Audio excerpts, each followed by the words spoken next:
Hello, and welcome to Talk the Thrones. My name is Chris Ryan. I am joined, as always, by Joanna Robinson and a lady who has been swearing oceans are battlefields for years.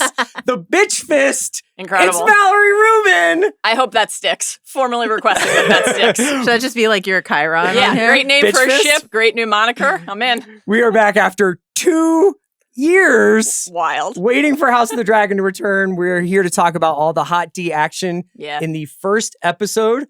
Everything that's fit to print on audio and video. We are coming to you after the season 3 premiere. That's right. Let's jump right in with the recap after this.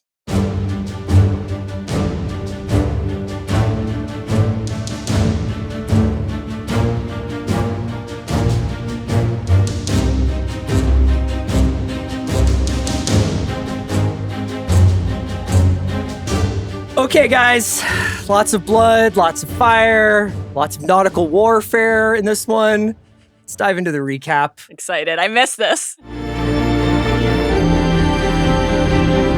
The action picks up 2 years later for the audience, but just 2 seconds later for the characters, because that is modern TV, baby!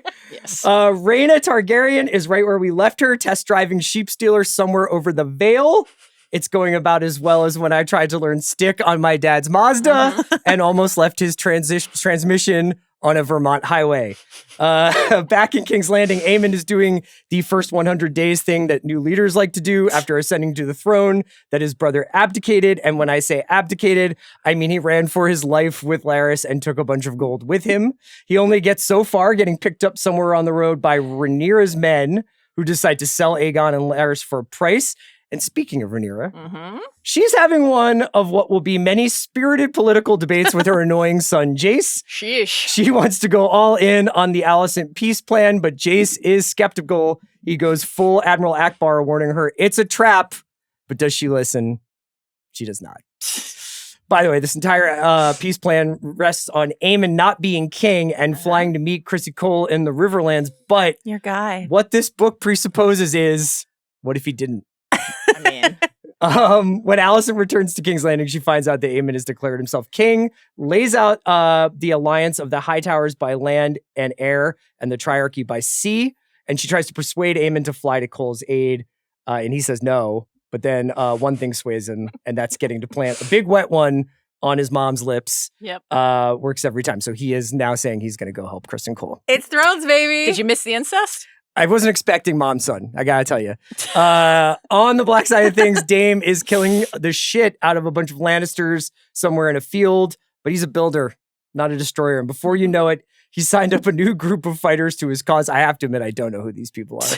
Can't wait to ask you guys all about it. Somewhere sad, Criston Cole is exploring his pain through art. That's right. When Sir Gawain tells him that they need Aemond to show up, and that they have some serious HR violations happening in camp. But Chris is like, sad girls or sad boys for Vita Your favorite. elsewhere. And I feel like I could use You a weren't map. like Isle of Faces. I got it right away. I did not know this. Ulf, Hugh, and Adam are contemplating what to do with their relatively newfound dragon flying rights and dealing with the appearance of Alys the Witch, who kept Daemon Targaryen company when he spent all that time with the tree last season. Yeah, including dreaming that he was fucking his mom. Oh, Yeah. right. Same as it ever was. We've Same as it also ever got was. Sir Corlys making amends with Alan.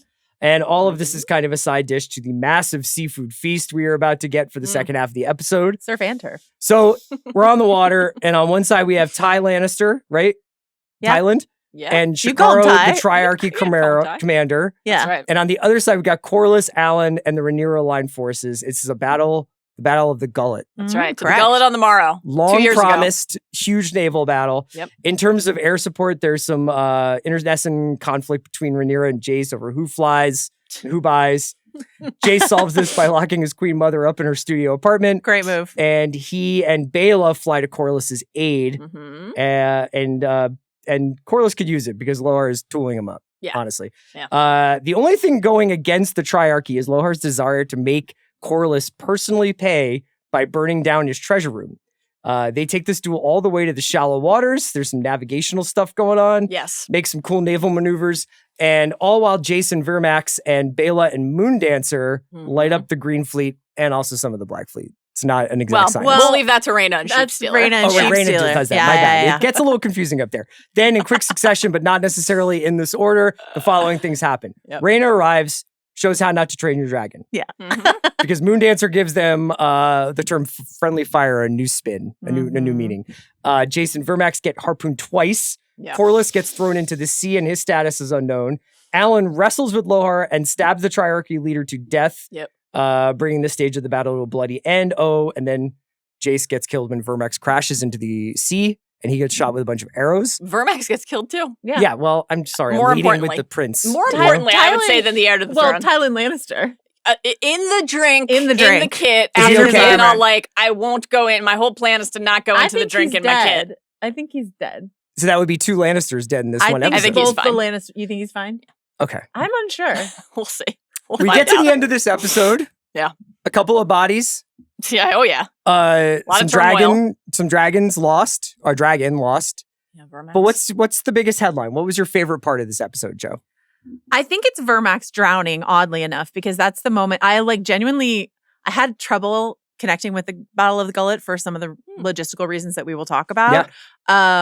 But all of the Vermax stuff, not you, Jace, all the Vermax stuff really worked on me. And mostly it's like a sound design thing. Yeah. And, I've talked about our pal, Paula Fairfield, who does the dragon noises, but just the sound of Vermax in distress. And then I think I was texting with Van about this morning. I actually think my real connection here is, as an elder millennial, I was traumatized by Artax and the Swamps of Sadness from the Neverending Story. Yeah. And watching Same. Vermax No flounder question. in the water Yeah. as she goes under is it was tough. But I have really emotionally connected with it. And that's Okay. what I really want from House of Dragon, is a real emotional connection to what's going on. What about you, Mel? On a related front, obviously I'm despondent. Hate to lose a dragon always. I think there are some major book to show changes in Gullet that we'll talk about as we go today. But a thing that feels very connected to a central thesis and mission of the show with what ended up unfolding here with Rhaena and Sheepstealer is the connection all the way back to the series premiere. This idea of the hubris of control, right? This thing that Viserys said to Rhaenyra at the very beginning of the series, the idea that we control dragons is an illusion. And the show has found ways to remind us of that time and time again. Aemond and Vhagar against Luke and Arax, Rhaena flying right into battle with a wild dragon that should have never been claimed. And I think that thematic text of the Targaryens believing that they are gods because of their dragons, but not actually being in control of the seat of power that they claim to own and command and ride is fascinating. My 1B to that 1A would be the introduction of Ormond Hightower with personal potpourri bauble to mask do you want one of those? I think this is pretty rude. I didn't even mention Ormond, yeah. But really great as a way to introduce us to this character. Incredibly entertaining. Yeah, really good. Debut performance. Can I give my 1B? Yeah. I've come to die for the Dragon Queen. Your biggest, why was this line not in a trailer note of all? I was like, why isn't this in the trailer? Roddy the Ruin, the Starks. It's the Starks, the Winter Great Wolves. stuff. Oh. Is yours Brazos? No, Your guy mine Brazos? was kissing your mom. Sure. You have brought up incest more times than I think we anticipated in the first few minutes. Role reversal. I was love texting it. you about incest this morning, You were. very morning. Yeah. Because it happens to feature in all 3 of the shows I'm covering in depth. Is this incest summer? It's Cape Fear. Hot incest summer. It's the Vampire Lestat, And and now it's House of the Dragon. Yeah. The We've Triple seen Crown. the Targaryens get up to some funny stuff in the bedroom. And Yeah. I think that Funny. in the absence of Aegon, or in Aegon in his diminished form, Sure. maybe not as charming as he used to be, I have a lot of Aemond stock. And Great character. I thought that this scene between Aemond and Alicent was the most interesting because it had some ambiguity. You don't know what he knows that his mother knows. You don't know whether the kiss is out of sexual desire or throwing around power and being you're subservient to me in all ways. And I think that House of the Dragon is at its best to me when it's a little bit more gray area rather than I have to go over here to do this because otherwise this will happen and I'm telling the truth, I think it just works better when you have a character whose motivations or desires are a little bit more confusing or hidden. Yeah. And so, you like when people who are related fuck. You've always been team incest going back to Jaime and Cersei. Just own it. I just think it's a beautiful poetry. I actually do have a nuance of story aside. You like when people who are related fuck. I have a zag I want to get to about that, but first I do want to ask you guys. Incredible performance from Chris Ryan so far today. I love this. I do want to ask what's wrong with it, really? No, it's not what's wrong with it, really. It's not wrong, but could it be more right? Is what I'm basically saying. Okay, you really are team nuance today. I wanted to ask you before we get too in the weeds with the episode. Yeah. The thing I had to get my head around when watching it was it has been 2 years since the show has been on. Yes. This show begins instantaneously as this second season is over. I mean, it's essentially an extension of the Gullet on action tomorrow. of the second season.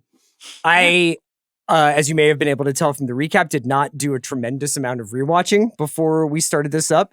I was actually very impressed. We didn't get to by our choice, didn't look at the recap. Yes. And you had all the names right. Yeah, and all the places right. I really did almost destroy my dad's car. So, I mean, it really, I really could have sold some that. personal lore in there. I was curious whether you found it confusing or needed an adjustment period during the episode to be like, okay, yes, and now this is happening, this is happening, this is happening. I'm asking two of the brightest minds I've ever met, so I'm sure you didn't. Well, I think it's more interesting if, did you? Yes. Yeah. Yeah, I was confused. I forgot a lot. I'm curious how disorienting it's going to be for people who aren't sick in the head like we are. No, you're meeting me at a point of maximum, not sure if I have any real estate left in my brain, but I definitely felt confused. I honestly forgotten Alicent's plan. Right. And so when the first scene of Rhaenyra is Alicent came and saw me and she's got this peace plan and we're going to do it. I was like, what was that? I forgot. Yeah. I sort of admire, I think, that the show made that decision to just pick up immediately and not. I worry a little bit. It's hard to know, right? How it would have gone if we had done a little bit more catch up. I think given the response to the end of season 2, which was a lot of the season was really fun, and then we basically ended on a trailer for season 3 instead of the Gullet. And we'll talk more about the Gullet that we got at the beginning of season 3. I think undeniably, while it was a fun start to the season, it would have been a excellent end to season 2. There's just no question, right? It's just kind of there's no debating that. So I think to just throw us right back in and say, there's gonna be something a little bit unrelenting. I hope it's not too unforgiving, right? I hope that people don't find it inaccessible. Maybe there's a little bit of a period of acclimation. Certainly it has been a really long time. There are a lot of characters. There's a lot of information. My hope, though, is that maybe just the propulsive nature of the story beats and the action grip people enough that they're willing to hang with it, refresh, maybe check out podcasts such as this one to catch up. Not that you should need to listen to podcasts to understand what's happening. You should do it because you like being in the world. And then that the action and the melding of action, those big set pieces in a Targaryen Civil War, Dragon War, with the story beats, right? The subtler story beats, the interesting conversations in great rooms and the political drama is a blend that people are happy to be back with. I will not be surprised if people are like, this is awesome, we're back. And I will not be surprised if people are like, it's been a long time. I can't really remember what is happening, and it's taking me a little while to get comfortable again. A question we've been asking ourselves as we've been covering the trailers and stuff like that is that, does the Night of the Seven Kingdoms coming out earlier this year help House of the Dragon in terms of people who had a great time in Westeros and they want to stay in Westeros? Or does it hurt House of the Dragon? Because to the question you asked, Night of the Seven Kingdoms required so little buy-in, for you to be completely oriented in the world in such a simple premise for you to sort of sink your teeth into. And I think even, first of all, they intend to come back next year. Right. And also it's just so legible. The setup of the setup of that show is just sort of there's a squire, and they're going to have adventures and the adventures are kind of going to reset every, you know what I mean? And so it's just sort of this just requires a lot more of lore investment, and that's what we love. It's sort of what we do, but for the Gen Pop, I don't know. It's I will say this to the show's credit, the tempo was just remarkably improved for me over the first 2 seasons. Yeah. I thought even definitely. the domestic scenes, the interior scenes, those people talking in room scenes that you referred to, we just moved. There's we moved through them. They spoke more quickly.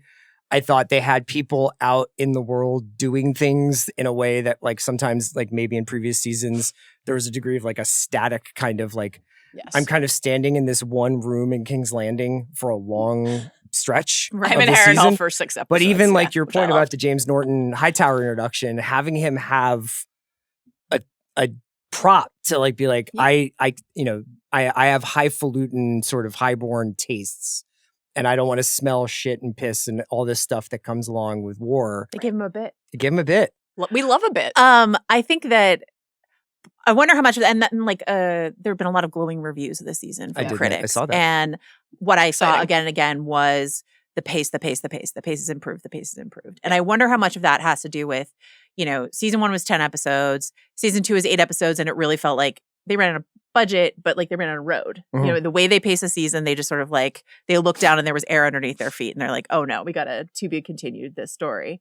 And so I wonder if to tell the satisfying arc that they want to tell this season, they're just like, we got to get to it and we got to keep things rolling. We know what the battles are that are coming, Right. and already they've elided a couple. So like, there's going to be economy of characters and economy of battles inside of the stretch of history. I think to leave some air for really necessary character moments that Mhm. give us that emotional buy-in. Because that's the trade-off, right? I think that the critiques of the end of season 2, we didn't get the battles that we were promised. We didn't get Gullet. We didn't like this. Everybody is amassing on Harrenhal and on the God's Eye, and we just sort of watch them all march.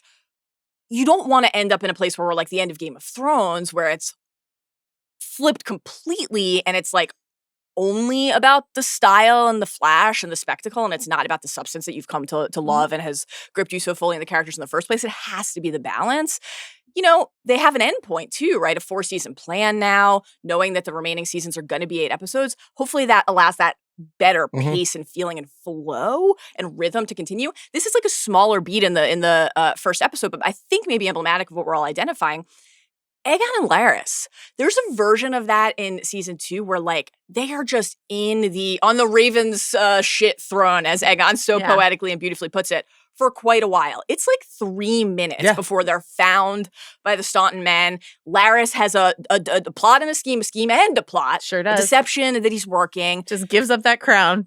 On the Night of the Seven Kingdoms front, I'm sure everybody watching at home is going to be like, we just need Egg to time travel 80 years into the past and be like, here's a tip.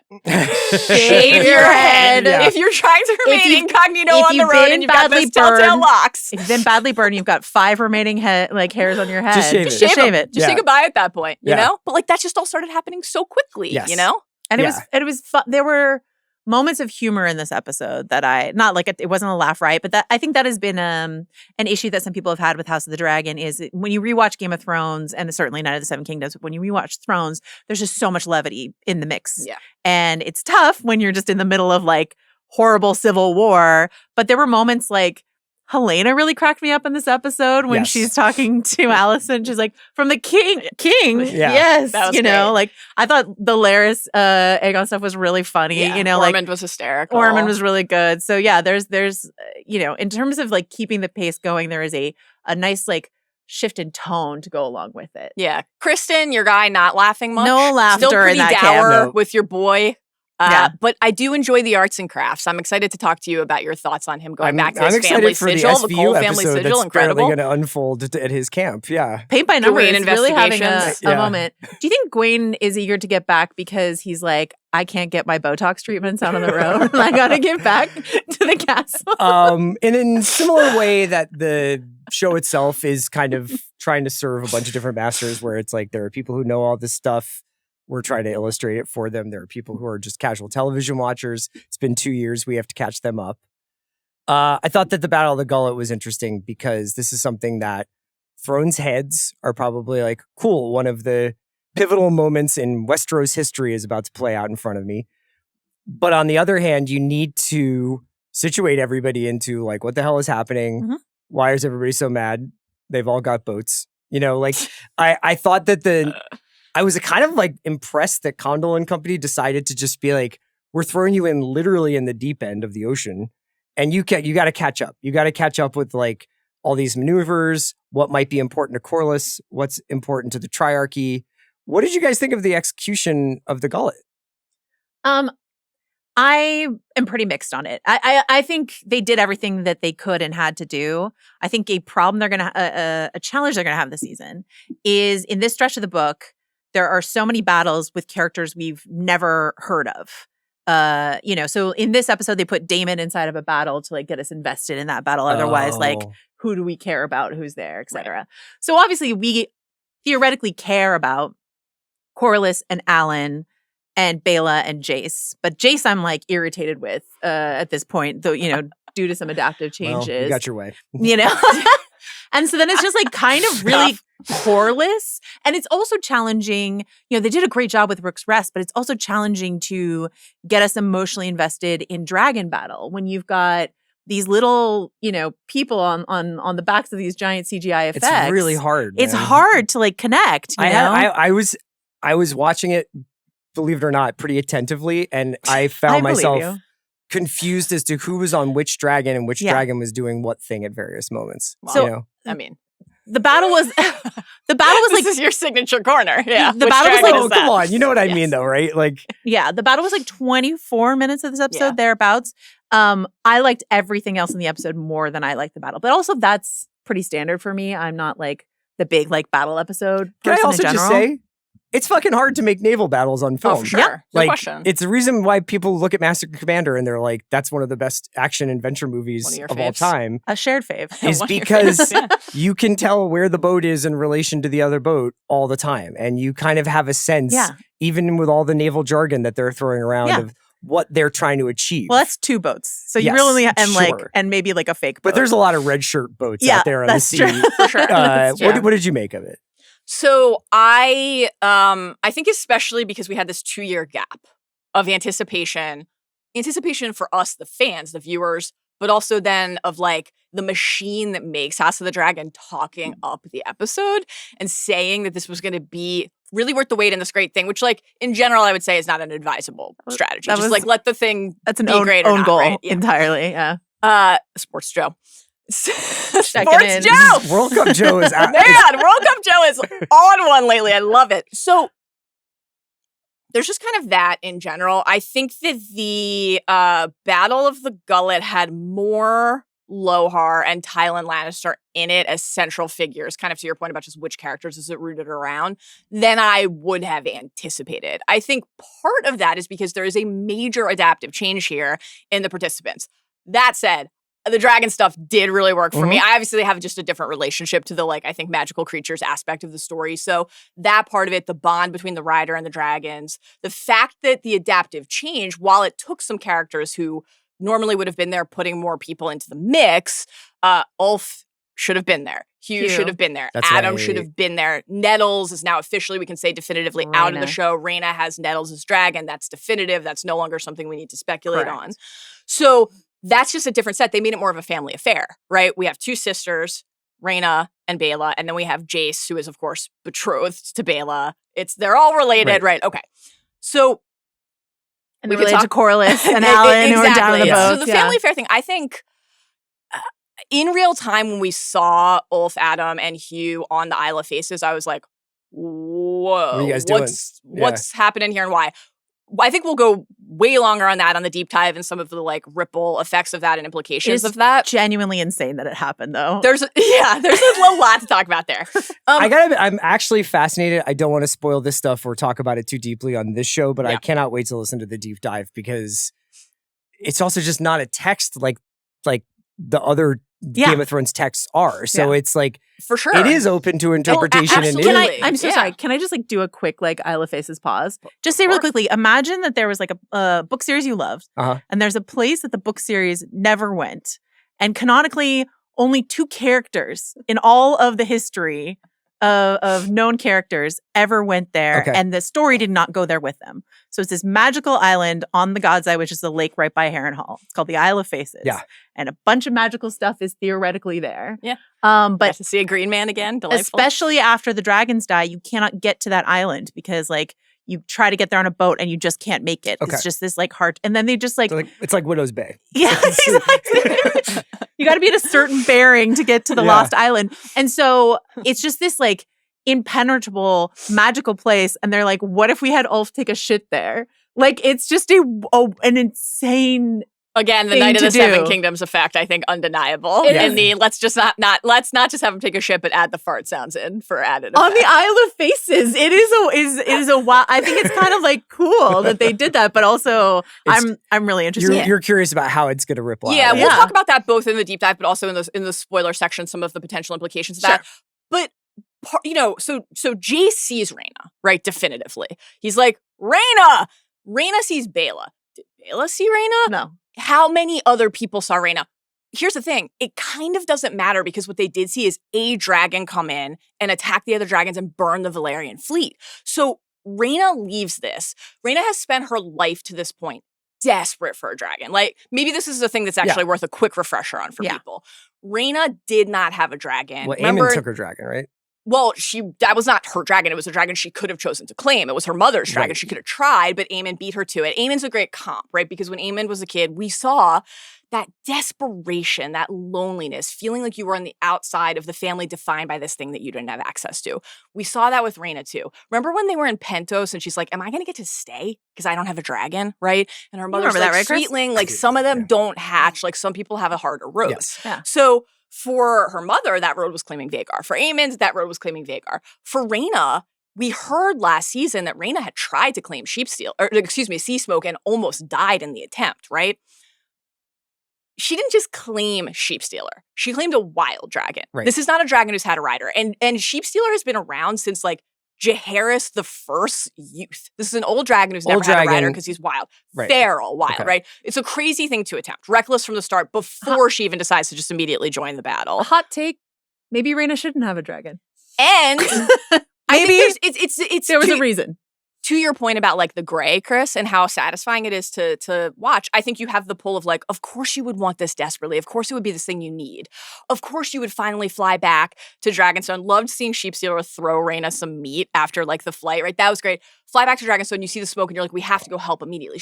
Rhaena wants to help. Like the impulse is right, but it is so reckless. Is it Rhaena and Sheepstealer's fault that Jace is dead? No, it's Jace's fault because Jace had... But kind of. It's all in the mix, right? Jace also has his like, I am resenting being sidelined and told I have to stay safe. Look what I did.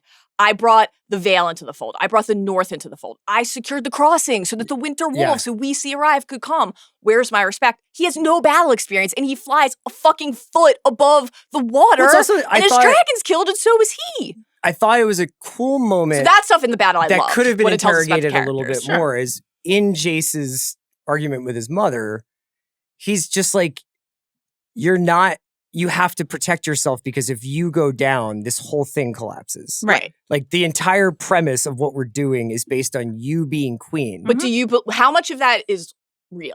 And how much of it is his excuse I for only his own? use that scene as a point to say... I mean, it's both. Rhaena didn't have that same chance to express the interiority of what was happening to her.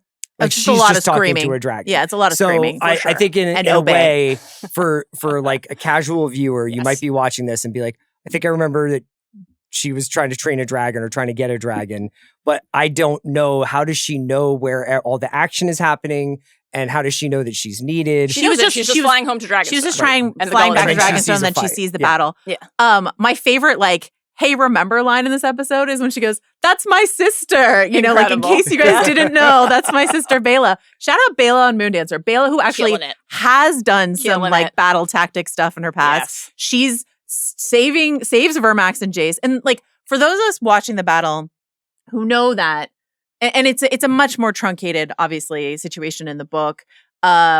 A key thing that's missing is that Jace's two younger brothers are supposed to be on one of the ships and in danger. So Jace's whole motivation is a little less like, I can do this, Mom, and you can, and locking Rhaenyra in a room, which he doesn't do in the books, and more like, I got to go save my brothers. So it's much more like Robb Stark of him, you know, inside of the books. And so they changed. Are there not brothers on this one? Or are they No, they are. And actually, it's a good shout out because remember, Rhaena was supposed to be with them protecting him. Oh, yeah. So she decided to go, when she saw like the dragon footprints, the burnt footprint, she stayed in the Vale to try to claim Sheepstealer instead of going to protect Aegon and Viserys as she had begrudgingly, right? She didn't like that Rhaenyra set She her didn't want to this be task. She didn't babysitter. think it was fair. But it was the pledge that they agreed to, ultimately. We were wondering what they were going to do with those brothers this whole time because they're just way younger in the show, and there was no way that the various things that they do in the battle could have happened with those toddlers. So Jace is there just to prove himself in a battle way, which is like a much less sort of altruistic, admirable thing. It just looks reckless and stupid. But for those of us who are watching and know that he and Vermax are not going to make it out of this alive, the first time he flies low and they hit him with the scorpion, you're like, oh no, this is it. And then Moondancer saves him. And so that's just like a real fake out for book readers moment. I mean, he's going to go down anyway. Who's the guy from Thrones who's from Iceland who is with Cersei and he's really evil? Euron. Did it give you Euron shooting Rhaegal PTSD? I thought Euron gave it to me. Invented the scorpion. So when everybody is like bigger crossbow, is the grapnels here, and this is interesting because I think like the first one that Lohar fires, it kind of gets the like harness, and so this idea you're really primed. I thought in a very effectively dramatic way for the fact that. Okay, it actually didn't even pierce the scales, but like the risk is real. And does Jace know? Is Jace ready? Like that's another change that, like you said, that Baela is here in the first place. But you're right. The fact that Criston and Gawain were shitting their pants when Baela was flying overhead in season 2, we're like, okay, Baela's ready. She's been on patrol. Yeah, exactly. And part of that, there was that kind of unsavory aspect to that in season 2 of like Rhaenyra being willing to risk Baela, but not Jace. This is, I think, an interesting aspect of the Jace Rhaenyra storyline is that there's like a parallelism at play. They both resent the fact that people want to keep them safe, and they both have like reasons that's legitimate, but they've done it to each other. Like Rhaenyra would have locked Jason in his room if she had the opportunity. Remember Jace's reaction when Rhaenyra at the end of season 2 took Adam to Harrenhal? Yeah. He's like, "You're not taking me to Harrenhal with you, right?" He wants to be out on the front lines, and he thinks he's earned it, but he's never fought in a battle, and he's not going to make it out of this first one alive. I mean, that extra beat in his death, because it's so, I agree with you on the sound treatment, the shrieks and the blood pouring out of the wound from the second hit that does break through, and the way the anchor and the weight and Vermax's own attempt to rise is like working against him. It's so sad. Moondancer almost so gets close, there and to then the save threat again. is too big. And the Triarchy has faced dragons, and this is another interesting family tie. Like, they fought Caraxes and Seasmoke in the Stepstones. Your fave. Damon's from season 1. Yeah, Daemon and Corlys, Feeder, right? and they're like, that's right, your guy crab feeder. The fact that they're like a little more prepared. There's a line in the book that's like, they're prepared until 5 come, and then no one's prepared for that. Because Criston is like freaks out when he sees one, or has basically PTSD. Yeah, and the Triarchy's like, we've got this grapnel tech ready. Like, we kind of know what we want to do. They were prepared for this possibility, at least, which is interesting. I was thinking about that though, because it says a scorpion in the book, and they do make such a big deal of it in Thrones, where it's just sort of like, we're reviving this ancient tech. And I'm like, not that ancient, They used it in the Gullet, so yeah.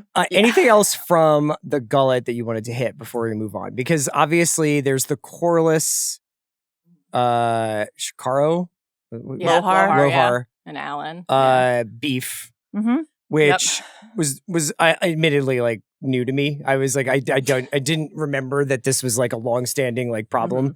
But I did like the fact that naval tactics mixed with personal grievances produced some really interesting stuff. Yeah. And I thought that all that stuff with the shallows was really cool. I agree. That was great. And the battering ram maneuver was really neat.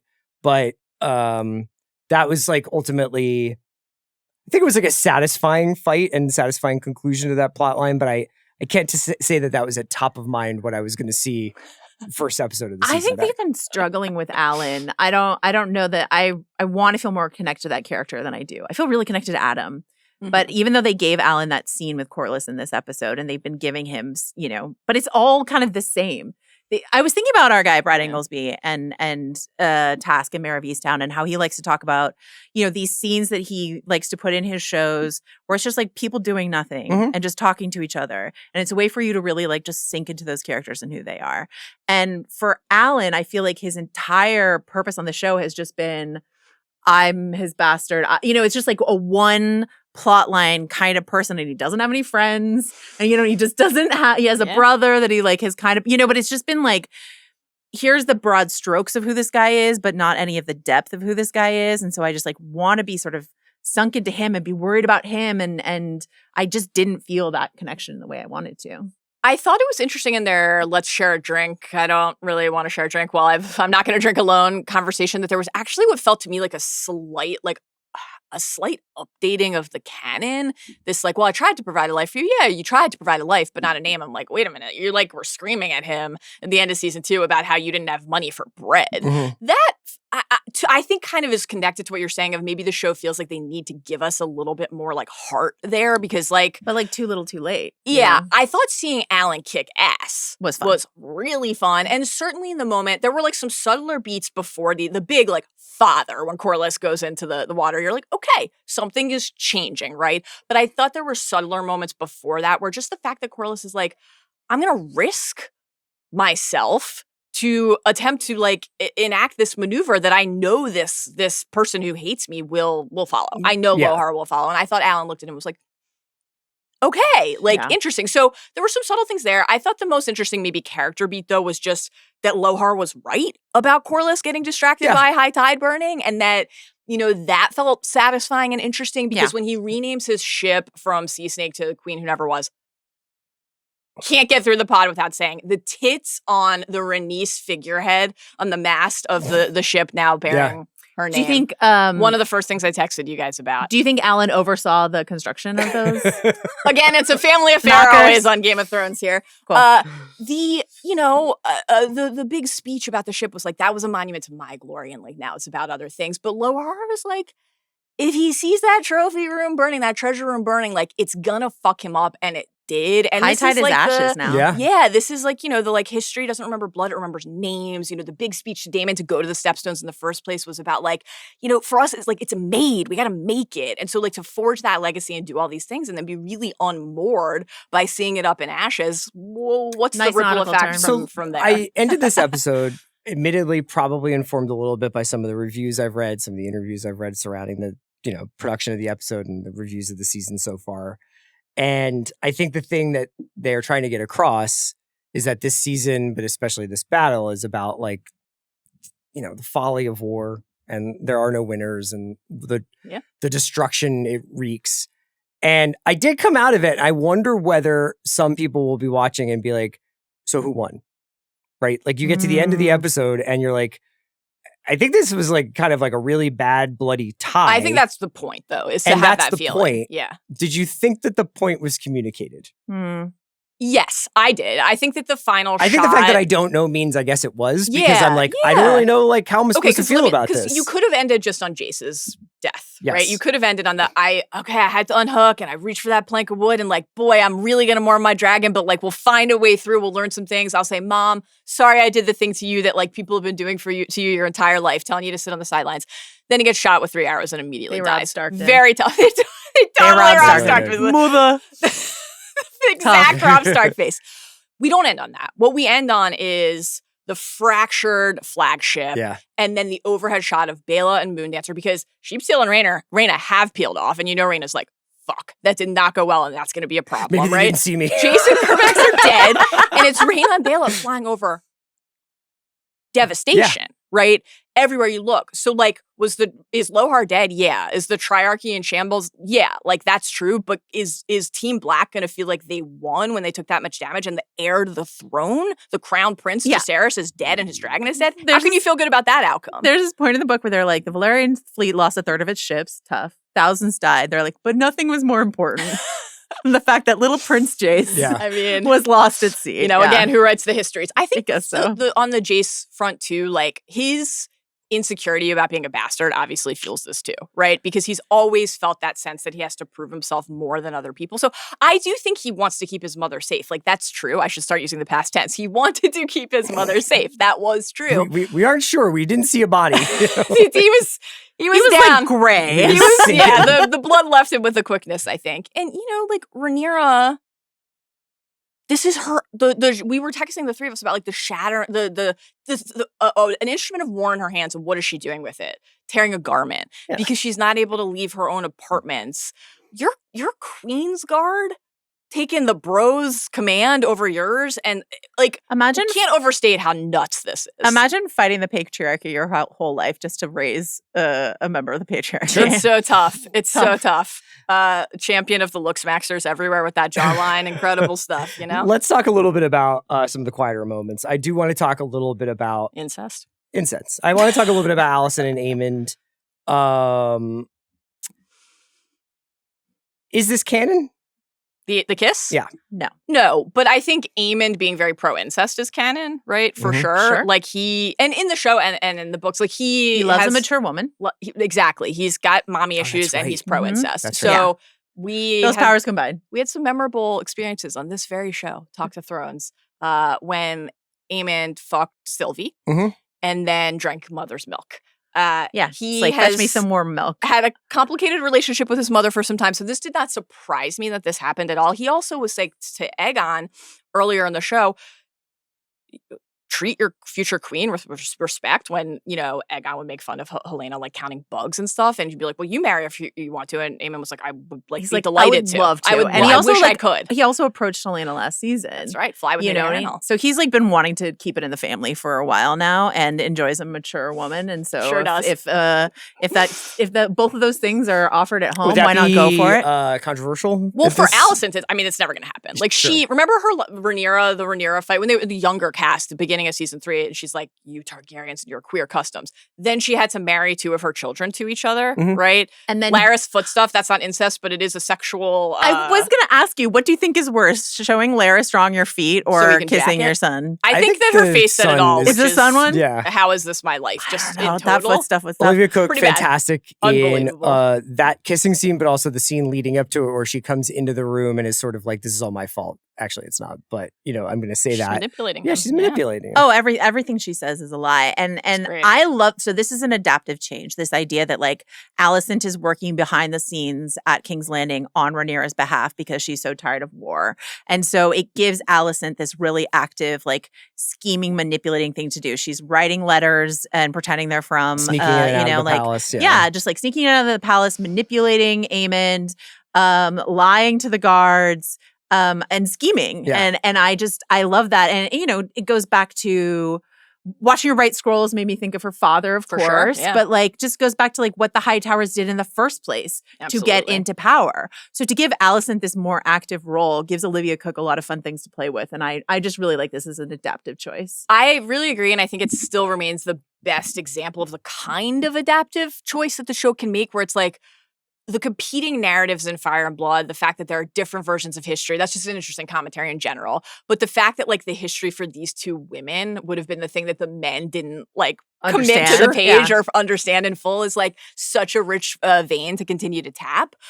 The boldness on display from Alicent here was amazing to see. Like, again, you could definitely say reckless, hubris, but I like love it and admire it, and I'm so invested in watching what the 2 of them do at this point. And you know, you have the council that, you know, Rhaenyra's like, I'm really just fucking done with these guys at this point. Like, why would you trust her? But you have Alicent, who's you mean those 2 motherfuckers who heard her screaming in her room and were like, incredible.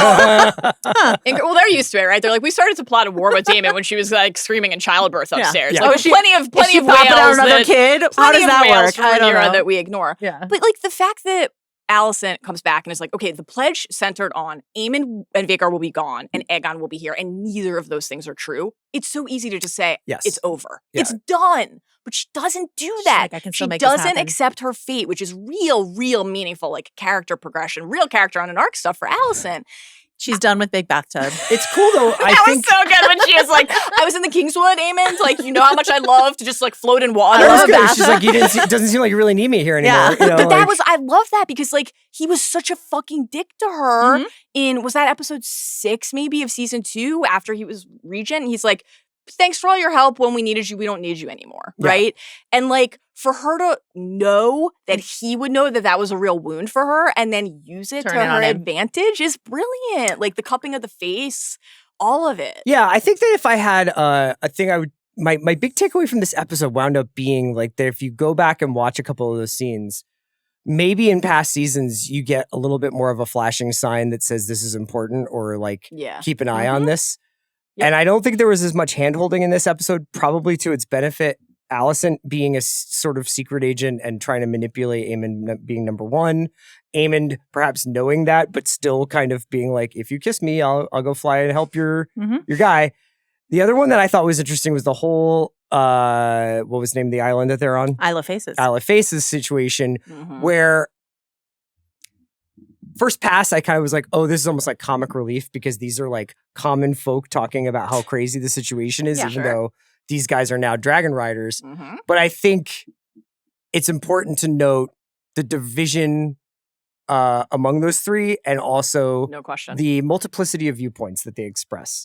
You know, and I think that this show is going to have to balance saying, hey, now these guys who ride nuclear weapons also have opinions about how things go. Yeah, right? Be careful who you give a dragon to. But I think that like Team Green and Team Black have always had divisions inside of them, but I think these are much more interesting divisions. Like I'm just over watching Rhaenyra and Daemon fight. I just think we've seen it so many times, and that was like the main fracture inside of Team Black. And it's like watching Jace throw his mom into her room and watching those three dragon riders, brand new dragon riders, watching Rhaena, who is in theory Team Black, fuck it all up for them at the Gullet, you know, like all of these blunders and interfighting is just a great texturizing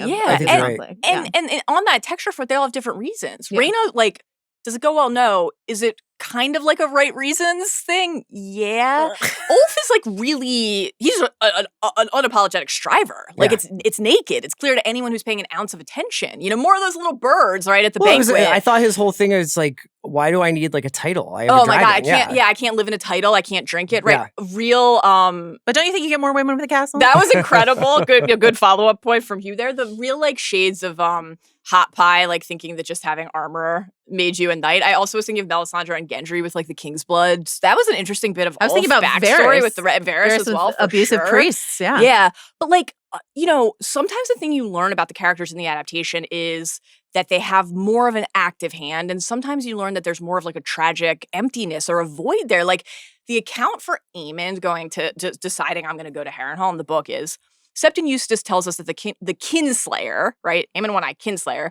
was determined that this should be his victory. He had no wish to share the glory with his brothers nor any other man. We saw him, to your point, beg Helaena to fly with him at the end of last season, and she was like, I'm going to issue a very spooky prophecy instead and tell you to fuck off, right? She's like, I'm more interested in bugs. Thank you very much. Are there bugs there? I don't know. And then his mother, like, manipulating him. I was waiting for him to be like, why are you trying to convince me that Harrenhal is safe? I literally have a mural in my bedroom of right. Velaryon the Black Dread roasting Harren the Black alive. That was weird. But, like, that's sad that Aemond is so alone. Seeing him, we talked about this with the trailers. The tragedy of Aemond, The Daemon comp of him just like waiting on the throne alone in an empty room to try to feel big and strong. And Alicent, that's a Daemon Targaryen move. That's the button to push. Also, he holding wants to be needed. His dad's sword. The big thing on the Allied Faces that I probably need a little help with was Alys. Yeah, she's a witch. Joanna's favorite.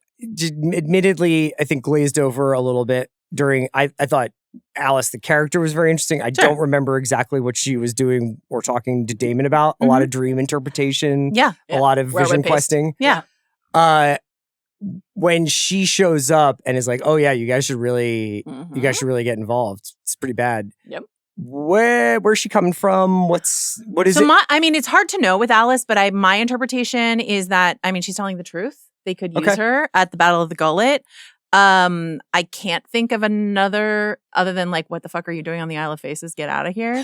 But she has been helping Daemon. So I think she's helping the Team Black cause at this point, would be my theory. I think that feels right. And also entwined with that, get out of my home. Yeah, get out of here. Don't make Dragon War here. Yeah. Right? Yeah. So like she can achieve both of those things in tandem. You know, some of the stuff that she was saying to Daemon last season about like, it's all like, we're going to be the ones who suffer, right? And that's a through line other character, that's something that Aemond heard from Sylvie, right? Like it's like the common folk like me, the small folk like me who suffer.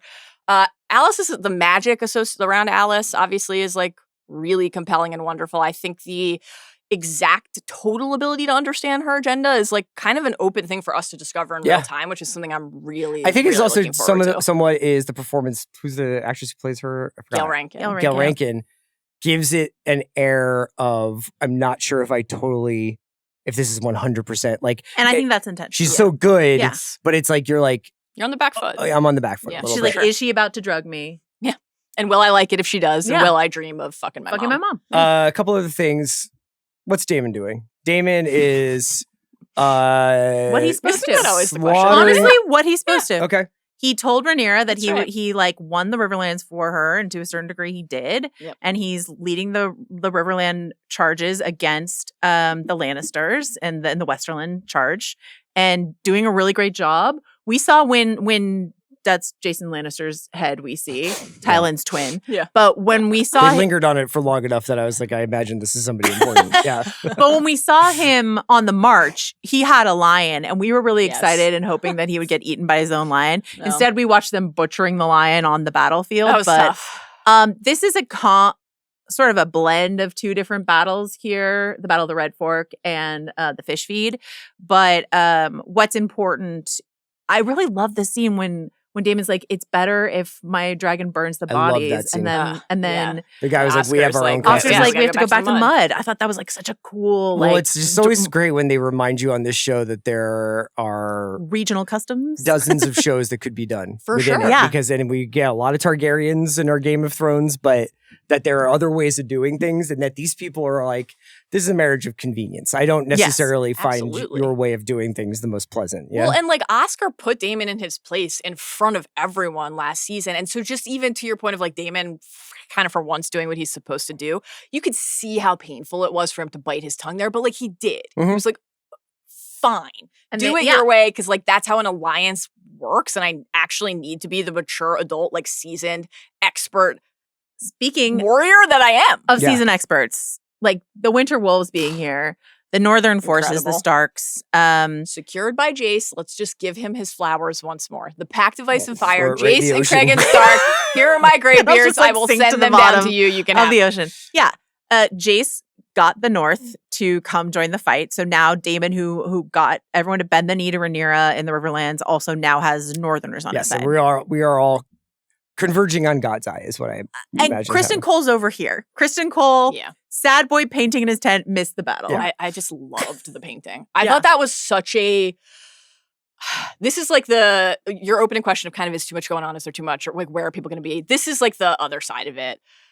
A tiny little detail where you're like, I've spent now 4 seasons of this show. It's going to take nearly a decade to make. I'll have spent a decade, thinking about these characters by the end. Will they all make it to the end? No. We're on our 3rd season with Criston. He's been here since the beginning, and he came in with that sigil, and then he became a Knight of the Kingsguard, and he became Lord Commander, and he became Hand of the King. And many times, in a very morally compromised fashion, he would try to gaslight other people into thinking that the sanctity and purity of the white cloak was the only thing that mattered, right? And he lived his life through the lens of that symbol and what it meant. And now he's like, I've seen Dragon War, and I have to like connect back to what it means to be a mortal man again. He's 100% all of that my stuff character. Is gone. It's the best character on the show. And we got that in just watching him do arts and crafts for 30 seconds. Can I just say, I think you're right. Yeah. He's great. I was so out on Criston, but Criston Cole is a character on an arc. And now he's sort of becoming a very rich person that I'm really interested in. He's the person also who is the most articulate about the fact that how the viewer is supposed to feel, which is this kind of warfare is not... There's no winning. Sustainable. And it's not survivable. If people are getting incinerated and dragons are falling from the sky and... all this stuff is happening, then there really is no point in marching here and marching there. It's like we're just waiting for our number to get called. Well, and I just want to say in defense of Alicent, not that she needs my defense, but like that's why she's so hell-bent on ending the war. Is she's just sort of like, I did an oops. We're doing Oppenheimer. I did a coup. Can we walk this back into like, how can I, and I will throw my own sons. An old man. They're always using the same names. Start a war. It's tough. But I will throw my own shitty sons under the bus if it means that we can stop all of this. And please protect my daughter. She's the only thing I care about. Here's the selfish part. I really just want to go. I want my daughter to go. I want my granddaughter to go. We're good. There are big bathtubs all over the world. So many lakes. So many bodies of water. Yeah, Chris, like Criston, last season he's like, to die would like be kind of a relief, wouldn't it? Like what chance do any of us have? Yeah. And the other thing about that, the using the Cole sigil again, like, and actually particularly satisfying with Gawain there, because Gawain was the one who showed up and he's like, you're the hand of the king, and I was supposed to show up and it was going to be my fucking dad. Yeah. Right. And like the number of withering things that Gawain said to him to remind him of his station, where he came from, the Gideon ascent line in season 2. And Criston like used to be ashamed of that. And now he's like, what do I have other than this one thing that I can do with my own hands? Oh, I mean, their whole exchange where he's just like, you got to do something about this guy who ravaged a village girl. You do it. And he's just like, hang him if you want. Like, I don't care. You know, like what difference is He's in a Beckett play at this point. Exactly. It's really, really good. What did you think of Ormond? Did you like the Ormond Hightower introduction? Did you like the bold John Roxton introduction? Did you like the introduction of the mystery lad standing next to Ormond Hightower, calling him sire? With red hair and what the green livery? I'm going to do this for you. Uh-huh. It's like late in the summer, and a team calls up a pitcher out of AAA. Yep. And then when like you go to the game or you're watching it, and you're just like, holy shit, this guy's stuff is electric. Yeah, he's throwing 105. And James Norton is that. Like James Norton Happy having Valley. a good time playing a prick, like walking out of that camp like that. I was like, the show needed this. Yes. Like we needed like a change of speed here. And so I'm very excited for him. One king is as good as another is an just like astonishing thing to say out loud. Right next to him being so disgusted by some mud on this little message. Could have been feces. Could have been feces, I will say. You don't know for sure. That guy was like told to ride really quickly, to ride with the quickness. With and you think he wiped his ass with the message Maybe from he was the just king? like shitting in his pants as he was riding, and then like stuff gets everywhere. I don't know. I was trying to scroll. It was kind of fuzzy. We'll have to watch what did again. The note say? I thought the word abdicated was in there. So then when Roxton is like, the king's dead, and he's like, one king's as good as another. I'm like, is he allowing this? It reminded me of the needle point in Widow's Bay. Yeah. I can't read any of that. Burning Yeah. Tennessee Williams. 2 new Velaryon steel swords in this scene, Chris. That's I true. know that's exciting for you. Vigilance for Ormond, House Hightower, and bold John Roxton. John Roxton is played by the actor who plays Brasso on Andor. I recognized him. Oh, I know you course did, you but did. he's got a Velaryon steel store. Good for him. We saw Tessarion, the Blue Queen, the dragon, no rider on Tessarion. Where did we see Tessarion? As the messenger She's at the is coming camp. in at the camp, she's like in the She's foreground. in a pen. Foreground of the scene there. That's weird. We They saw can her just pen dragons up? Well, I mean, there's a lot of Like Arthur Daenerys. Pendragon? Oh, this is a good Marine place to canon end. about- Just give me a sense. How many dragons we got now? Let's do dragon math. So glad Team you asked. Green has Vhagar, Tessarion, Vhagar, Dreamfire. Dreamfire, but Helena won't ride Dreamfire. So really just Vhagar and Tessarion. Yeah, Jaehaera's got like an egg, but that's not really useful at Okay. this point. Team Black Caraxes. has Caraxes Cyrax, not Vermax, Correct. Moon Dancer, Moondancer and Dancer? Sheepstealer. Sea Smokes. Sheepstealer. Well, I don't know if they can count Sheepstealer if Sheepstealer's not going to listen. Vermithor, Silverwing. Taraxes up with Joffrey still, right? A little dragon, but they'll grow. Okay. And on the even littler dragon front, Stormcloud. Rhaenyra's So Team Black is loaded. They've got a lot. Gotcha. And Team Green has basically lot. 2, but and this is the World Cup illusion that I sent to you earlier this week. Vhagar is the baddest asses of all the He's dragon. Mbappe. Yeah. Okay. Yeah. All right. Okay. I think that's a good place Right? to end because anything else would probably be getting into Our asking territory. you guys questions that you probably couldn't answer without spoiling. Do you hope to see the Triarchy again? I'm really done with them, honestly. I don't know what their political ideology is. I don't know what they hope to get out of all of this. I'm going to read you a quote, and it's going to put your mind at rest. The Triarchy, after this, they leave. There's a lot of they've lost a lot of ships, a lot of sailors, as Joe said. 3 cities turned against each other in the Daughters' War, but that is outside the scope of this tale. Great. C'est fini. Yeah. 2 years later. That is outside the scope of this Save it tale. for when Tony Gilroy makes Andor, but about the Triarchy. Ooh, would watch. I would watch. That would be great. Would watch. Thanks so much for joining us. We'll be back next Sunday with episode 2. Joe and Mal will be hitting House of the Dragon deep dive. Yeah, Tuesday nights. Tuesday night, House of R. Yeah, what's the plan over on the watch, buddy? We're really busy. We got a lot of stuff going on. I think we will be talking about House of the Dragon, but I'm not betting the farm that Andy is going to love it. Let's just put it that way. Okay. You don't think he's going to emerge on mic and say, "I've come to die for the Dragon Queen"? That's not what you're If anticipating. that happens, Come to pod for the Dragon Queen. I'll do this all again on Monday with Andy. Thanks for joining us. We'll be back next Sunday.